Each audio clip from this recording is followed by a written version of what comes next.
শুভ দুপুর সবাইকে। সবাই ভালো আছো আশা করি, আর আমরাও ভালো আছি। তোমরা আরও ভালো থাকো। তো আমরা অনেকেই লাউয়ের বিভিন্ন রকম রেসিপি করেওছি, তোমরাও করেছো। তো আজকে করব লাউয়ের কোপ্তা।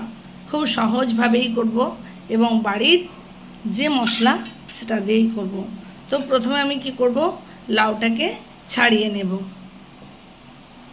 তো লাউটাকে হালকা করে প্রথমে ছাড়িয়ে নিতে হবে, খুব যেন খোসাটা মোটা করে না ছাড়ানো হয়। ছাড়ানোর পদ্ধতিটা দেখো, এই যে একদম আঁশ পাতলা করে। তো চলো ছাড়িয়ে নিই। তো দেখো আমার এখানে লাউটা ছাড়ানো হয়ে গেছে। এবার আমি এইটা দিয়ে লাউটাকে পুড়ে নেব লম্বা লম্বা করে।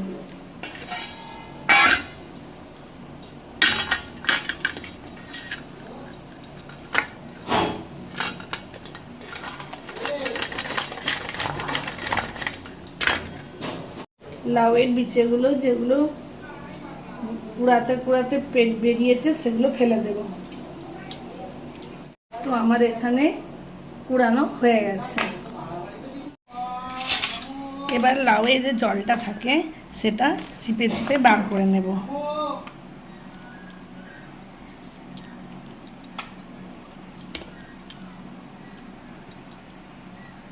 এতে লাউটা হয়ে যাবে ঝরঝরা।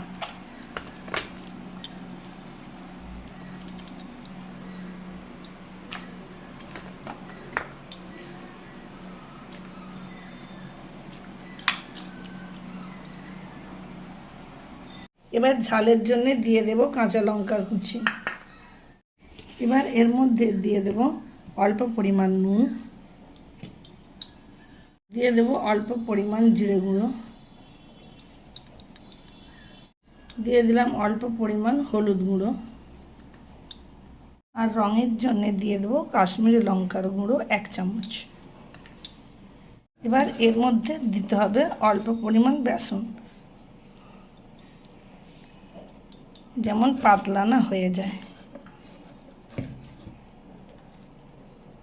দিয়ে এটা সবগুলোকে আমি বেসন দিয়ে মেখে নেব। এতে জল মেশানো একদমই যাবে না। এখানে সুন্দর করে মাখানো হয়ে গেছে। এবার প্রত্যেকটাকে আমি বল আকারে সাজিয়ে নেব।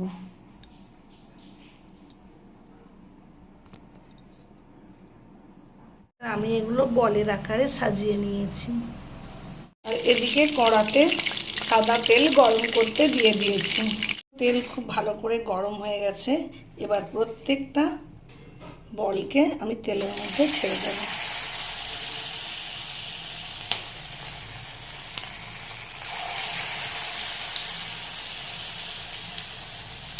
তো এখানে প্রত্যেকটা বড়াকে ভালো করে ভেজে তুলে নিয়েছি। ঠিক এরকম লাল লাল করেই ভাজতে হবে।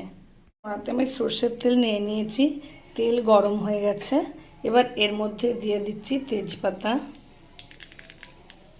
দিয়ে দিচ্ছি 3-4টে লবঙ্গ, আর দিয়ে দিচ্ছি 3-4টে ছোটো এলাচ। এরই সাথে দিয়ে দিচ্ছি গোটা জিরে। এবার এই তেলের মধ্যে দিয়ে দিচ্ছি 1 কাপ বেসন, দিয়ে এটাকে ভালো করে নেড়ে নিতে হবে।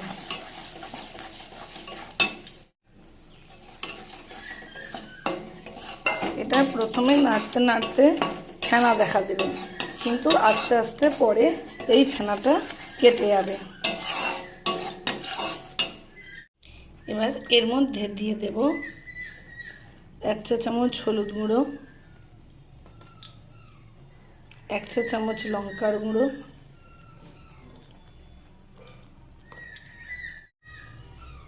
এবার এই হলুদ গুঁড়ো, লঙ্কা গুঁড়ো আর কাশ্মীরি লঙ্কা গুঁড়োগুলোকে একসাথে মিশিয়ে নিতে হবে এবং দমটা কম রাখতে হবে। এবার এর মধ্যে আমি দিয়ে দেব টমেটো বাটা, দিয়ে আবার ভালো করে কষে নেব। এবার এর মধ্যে দিয়ে দেব আদা বাটা, দিয়ে খুব ভালো করে কষে নেব। এবার এর মধ্যে দিয়ে দেব চিনি, আর দিয়ে দেব স্বাদ মতো নুন, দিয়ে ভালো করে নাড়াচাড়া করে নেব। তো আমার এখানে বেসন সহ মশলাটা ফুটে গেছে। এবার আমি যে লাউয়ের বলগুলো তৈরি করেছিলাম সেগুলো এতে একটা একটা করে দিয়ে নেব। আর একটু বাদেই মানে মিনিট 2 বাদে এগুলো তুলে নিতে হবে, বেশি ফোটানো যাবে না। তো আমার রেসিপিটা যদি ভালো লেগে থাকে তাহলে প্রত্যেক দিনের মতন একটা লাইক কমেন্ট করে একটা সাবস্ক্রাইব করে দেবে। টাটা।